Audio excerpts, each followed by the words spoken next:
Hello बच्चा लोग, कैसे हो आप सब। उम्मीद है आप लोग एकदम मस्त होगे। मैं हूं तान्या मुंजाल।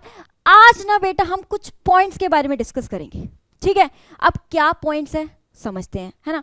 अब हम सब जानते हैं अब हमारे आने वाले हैं बोर्ड्स के एग्जाम, है ना भाई। आने वाले हैं बोर्ड्स के एग्जाम, उसका ही रोना है ना। और अब चल रहे हैं हमारे, किसी के प्री बोर्ड्स चल रहे हैं तो किसी के आने वाले हैं, ठीक है। लेकिन आज भी ना बेटा हम पेपर को अटेम्प्ट करते वक्त बहुत सारी गलतियां करते हैं। बहुत सारी क्या करते हैं, गलतियां करते हैं। वो क्या गलतियां हैं और मैं क्या चाहती हूं कि आप वो बोर्ड्स के टाइम पे वो गलतियां ना करें, ठीक है जी। तो जो पहला पॉइंट जो आपको ध्यान में रखना है ना बेटा, वो है आपका do not revise new topics one night before the exam और ऑन द सेम डे।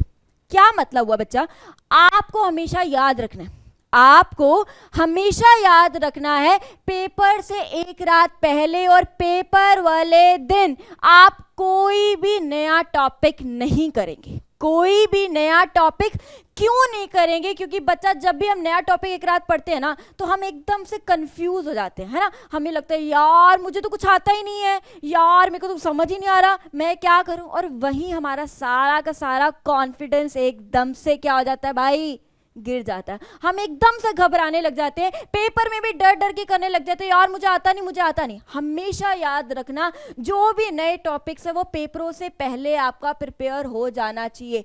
एक रात पहले और पेपर वाले दिन सिर्फ और सिर्फ आप रिवीजन करेंगे। जो पूरा साल पढ़ा सिर्फ उसकी रिवीजन करेंगे उस दिन, ठीक है। हमेशा याद रखना, क्योंकि जब भी हम कुछ नया पढ़ते हैं ना उस दिन हम कंफ्यूज हो जाते हैं, हमें डर लगने लगता है। अगर मान लो मुझे समझ नहीं आया वो वाला टॉपिक तो मैं अपना सारा का सारा कॉन्फिडेंस क्या कर देती हूँ, खो देती हूँ, ठीक है जी। समझ आया। तो हमेशा याद रखें, अभी से पढ़ना शुरू कर दो ताकि पेपर वाले दिन आपको ये दिक्कत ना आए कि आपको कोई नया टॉपिक हाथ लगाना पड़े। पेपर वाले दिन या पेपर से एक रात पहले सिर्फ आपकी एक रिवीजन होनी चाहिए, सब कुछ आपने अब तक पढ़ लेना चाहिए।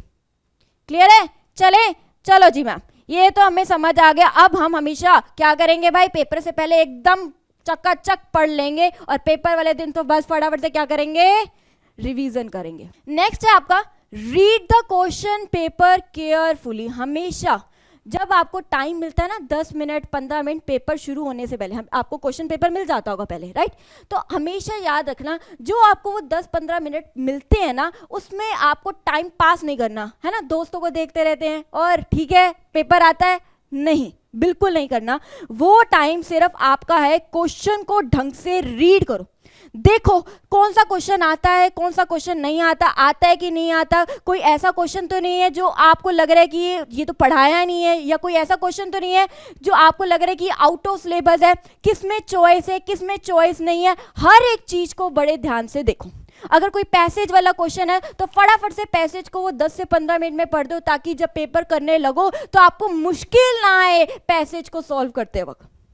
क्लियर हो रहा है। तो बड़े ध्यान से समझ लेना बेटा, वो जो 10-15 मिनट होते हैं ना वो टाइम पास करने के लिए नहीं होते। वो 10-15 मिनट आपका टाइम है, पेपर को अच्छे से रीड करो। लेकिन हम लोग क्या करते हैं, दोस्तों से ऐसे ऐसे आंखों में आंखें इशारे करते रहते हैं ना कि ये बताइए आता है तेरे को, मुझे तो सब आता है। ये नहीं करना, ठीक है।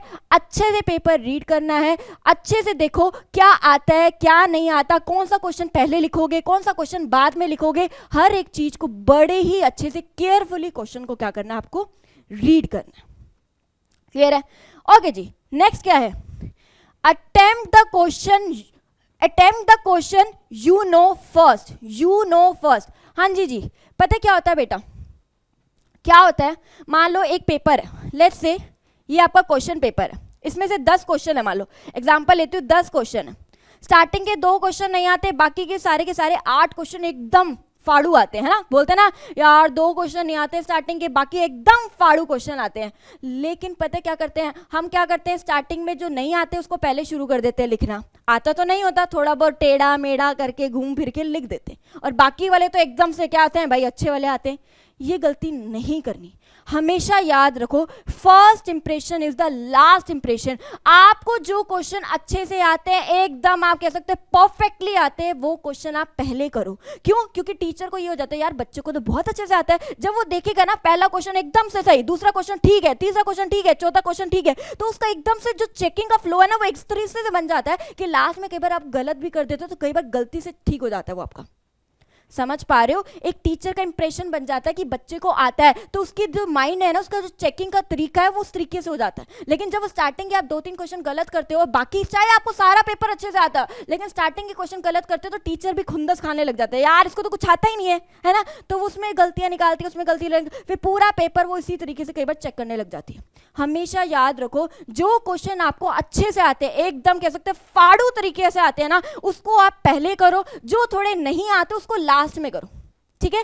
और उसमें टाइम वेस्ट भी मत करो, क्योंकि हम क्या करते हैं, बहुत टाइम वेस्ट कर देते हो सोचने में, यार क्या लिखूं क्या लिखूं क्या लिखूं, इतना टाइम उसमें वेस्ट कर देते हो ना, तो कई बार क्या होता है लास्ट में टाइम बचता ही नहीं है उन क्वेश्चन को अटेम्प्ट करने के लिए जो आपको एकदम से आते हैं।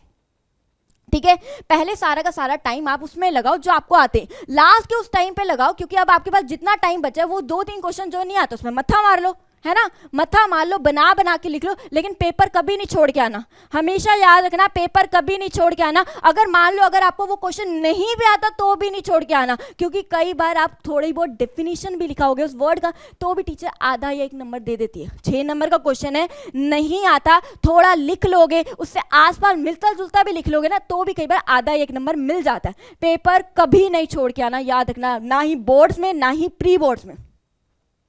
क्लियर है? इतना अच्छे से समझ आया? ठीक है जी। अब जो लास्ट पॉइंट है ना बेटा, वो ध्यान रखो, keep last 10 minutes for the last revision. हमेशा याद रखो, लास्ट के 10 मिनट आपको ना जब हमेशा वॉच लेके जाना, पेपर में हमेशा वॉच लेके जाना, एस्टिमेट लगा लेना कि 10 मिनट तो मुझे छोड़ने हैं, ठीक है, 2 घंटा 50 मिनट ही होंगे आपके पास। सोच के लिखो, मेरे पास सिर्फ और सिर्फ 2 आवर्स और 50 मिनट्स है पेपर को करने के लिए। जो लास्ट के 10 मिनट है ना, उसमें सिर्फ और सिर्फ मुझे रिवीजन करनी है, चेक करना है मैंने सारा सही लिखा है, कोई गलती तो नहीं करी, कोई क्वेश्चन छूट तो नहीं गया, सारी स्पेलिंग्स ठीक लिखी है, प्रेजेंटेशन मेरी ठीक है, कहाँ कहाँ मेरे को हर एक चीज़ को लास्ट के जो 10 मिनट है ना, वो आपको हर एक चीज़ को चेक करना है ताकि आप अपना पेपर परफेक्टली दे पाओ। हमेशा याद रखना, लास्ट के जो 10 मिनट 5 मिनट है ना, वो आप हमेशा चेकिंग करो, क्रॉस चेक करो, आपने सही लिखा है, गलत तो नहीं लिखा, हर एक चीज़ को अच्छे से चेक करो। ठीक है जी, ये बातों का ज़रूर ध्यान में रखना बेटा अपने पेपर को करते वक्त। हम ये छोटी छोटी गलतियां कर देते हैं, कई बार हम लास्ट के दिनों में, लास्ट पेपर से 1 दिन पहले या पेपर वाले दिन ही ऐसे टॉपिक्स पढ़ जाते हैं और हमारा कॉन्फिडेंस एकदम से खत्म हो जाता है। फिर डर लगता है, यार कहीं ये क्वेश्चन आ जाए, यार पता नहीं क्या होगा पेपर में, है ना, डर के मारे हमें अच्छा परफॉर्म भी नहीं कर पाते। जो चीज़ हमें आती होती है ना, कई बार हम उसको भी अच्छे से नहीं लिख पाते। ठीक है, इन पॉइंट्स का अच्छे से ध्यान रखना, हमेशा आपका पेपर अच्छा ही होगा। हमेशा पॉजिटिव रूप से, पॉजिटिवली अपना पेपर देना, पेपर अच्छा होगा। All the very best for your exam. I hope you like this video, I hope आपको ये बहुत हेल्प करेगी पेपर को अटेम्प्ट करते वक्त। Thank you.